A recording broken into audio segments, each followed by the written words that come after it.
आज मुल्क भर में सेनेट का इंतखाब हुआ, केपी में नहीं हुआ। फिर हम ये देखते हैं कि बहुत सारे जो तहरीक इंसाफ के रहनुमा हैं जिनका ताल्लुक दीगर सूबों से है, कोई सिंध से है, कोई पंजाब से है, वो अचानक केपी में नुमादार होते हैं, वहाँ से अपनी ज़मानत करवाते हैं और फिर केपी से जिस किस्म की आवाज़ें आ रही हैं, क्या ये सारा मामला आपको एक सादा सा सियासी मामला लगता है कि थोड़ी सी कोई इसमें चीज़ आपको परेशान भी करती है कि एक सूबा बिल्कुल हमें अलहदा नज़र आ रहा है?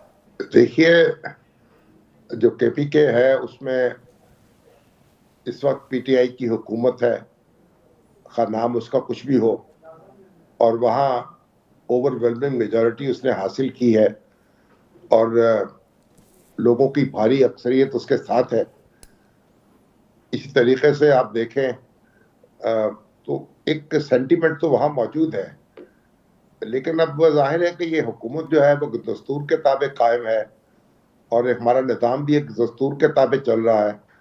इसलिए केपी के अंदर अगर जो लीडर जो हैं वो जाते हैं या वहाँ महसूस करते हैं तो वो तो एक नेचुरल सी बात है, क्योंकि इंतज़ामिया जो है वहाँ उनको फॉलो नहीं करेगी या उनको गिरफ्त नहीं करेगी, तो इसलिए वहाँ से वो रिलीफ लेते हैं आर्जी ही तौर पर सही। तो मेरे ख्याल ये जो सूरत हाल है, अगरचे आपका सवाल तो बड़ी अहमियत रखता है, लेकिन ये हकीकत भी है कि केपी के जो है इस वक्त बाकी सूबों से उसके हालात मुख्तलिफ हैं, उसकी सोच मुख्तलिफ है, उसकी लीडरशिप मुख्तलिफ है। और पंजाब में मुस्लिम लीग नून की हुकूमत है, जबकि सिंध में जरदारी साहब का परचम लहरा रहा है। तो इस लिहाज से तो जाहिर है अगर के तहरीक इंसाफ के लोग अपने आप को महसूस करते हैं केपी के में, तो वो तो एक फितरी बात है। ठीक, अब इसमें सर कोई तसादुम की सूरत हाल तो नहीं आपको लगता कि वफाक में, मैं सियासी तसादुम की बात कर रहा हूँ, वफाक और केपी में आगे जाके ये कोई ऐसी सूरत हाल?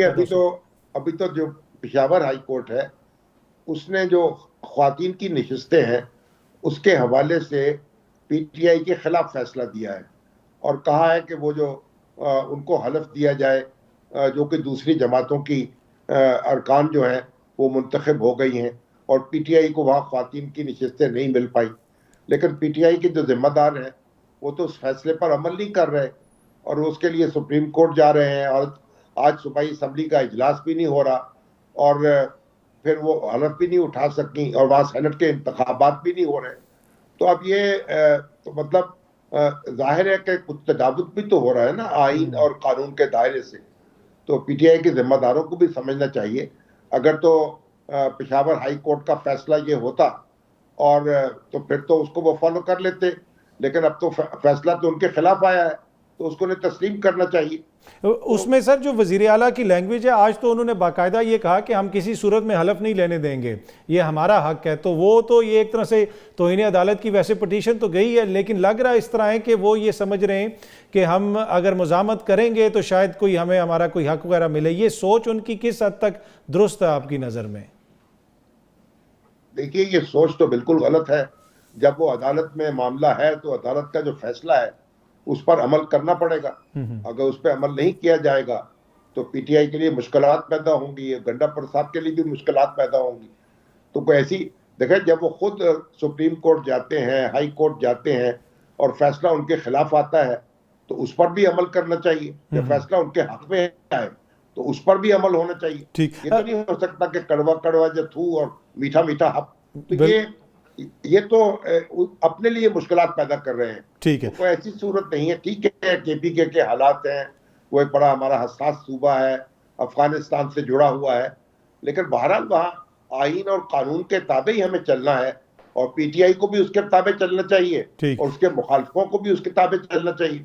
अच्छा सर, ये जो हालिया सेनेट के इंतखाबात हैं, एक तरफ जहाँ पे केपी में फ़िलहाल उसको मअतल या मुलतवी कर दिया गया है, दूसरी जानिब हमने देखा कि बहुत सारे लोग बिला मुकाबला भी सामने आए। उसमें कुछ निगरान सेटअप के लोग भी हैं, वज़ीर आज़म साहब हैं, मोहसिन नकवी साहब हैं और फिर एमल वली खान साहब, जिन्होंने सारी ज़िंदगी, जिनकी पार्टी ने खैबर पख्तूनख्वा की सियासत की और उधर के हालात के ऊपर वो हमेशा बात करते हैं, लेकिन वो भी बलोचिस्तान से बिला मुकाबला मुंतखब हो गए।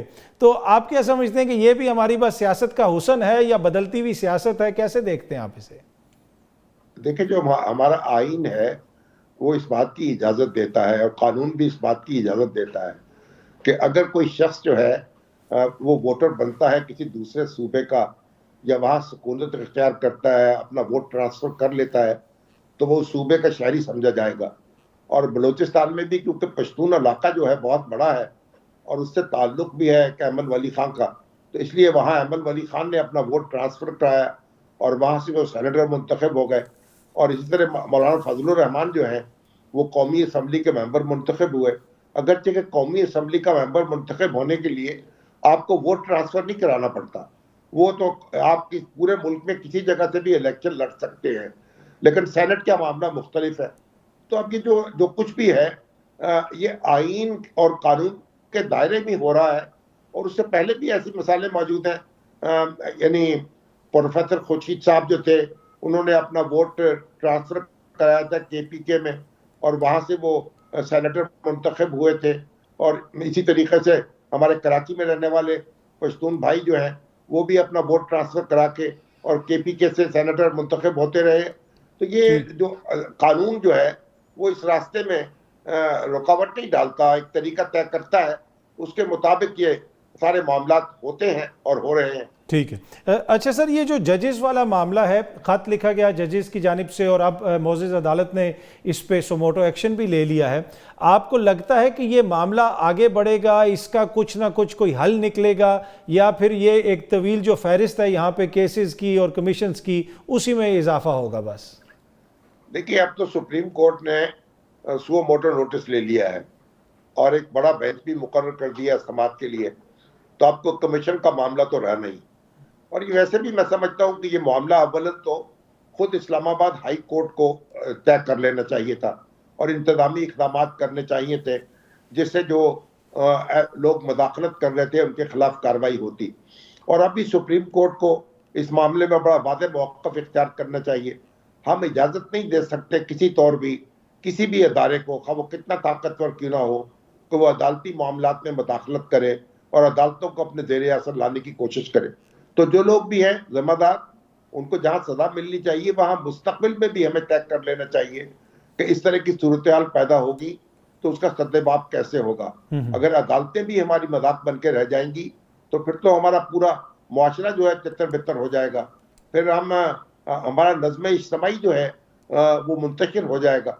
तो हमें हर कीमत पर अपने दस्तूर की और उसमें दस्तूर में बयान की गई हदूद क़यूद की पैरवी करनी है, उसको फॉलो करना है।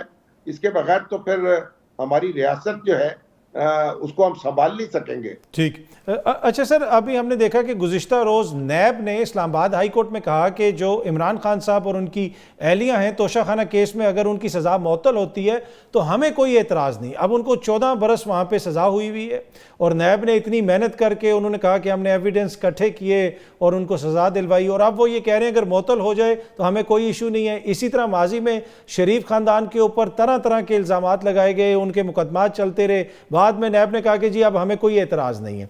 तो ये जो सारा अमल इस तरह जब चलाया जाता है, आप नहीं समझते कि फिर ये पूरा अमल सर उसके ऊपर बहुत बड़ा सवालिया निशान ला जाता है?